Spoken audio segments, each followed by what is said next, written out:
All right, welcome to another episode of Driving Cheap with Jeff. Show you what I did today. I got my oil pan all cleaned up. This is just the finished product.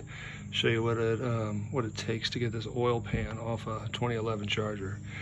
Now, the problem I always had, I think, this is my third oil pan gasket, and it was a Fel Pro, so it's pretty heavy. And it's got the windage tray in it. And it just sits in there like this, right? The oil pickup tube sits down in here. Now, yeah, you would put it through the other way, but basically, I decided to do because this car has a lot of miles on it. It's a good running engine, but you know, holds 7 quarts of oil, and it's got a Hellcat oil pump in it, so it should be good.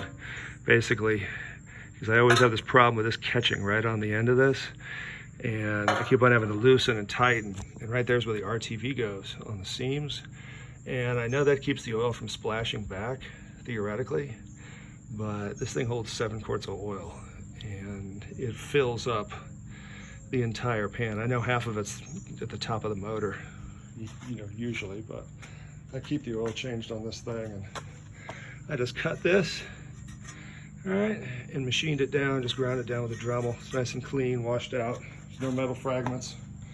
And I'll show you what you have to do. Now, I recommend cardboard. I had cardboard laying on the ground, and I threw it away because I had some more that I'm going to use when I assemble it. And I used gasket remover, and I removed every bit of the RTV silicone, cleaned up everything really well, right where the front timing cover gasket meets. All that has to be RTV'd, and that was why I cut that, because you only have an hour before that RTV starts to cure and dry. And this I felt was the best way. You could see I had to raise the engine up. See, I disconnected the engine mounts. Didn't have to disconnect the exhaust. Got headers on this car. I was able to shove 2x4s onto this side and 1x4s on this side. And that seemed plenty. That's just, I jacked it up to where the intake manifold was just touching the that plastic cover, the beam for the plastic cover under the windshield wipers. And you cannot do this without just dropping the sway bar. You have to do the sway bar. Drop it down. I could have disconnected the steering right there, but I figured as long as I don't turn the wheels, I cleaned the rust off the little nub where it sticks up in there. I just took one of those abrasive gasket removing pads, like a Scotch-Brite pad.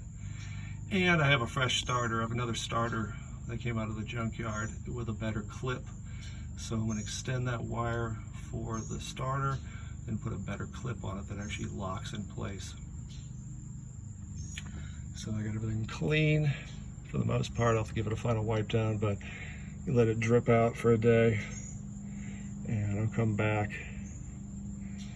and put all this back together. It'll be easy. It's messy when you take the thing apart. You got sand falling on you, and you got all this oil dripping all over you.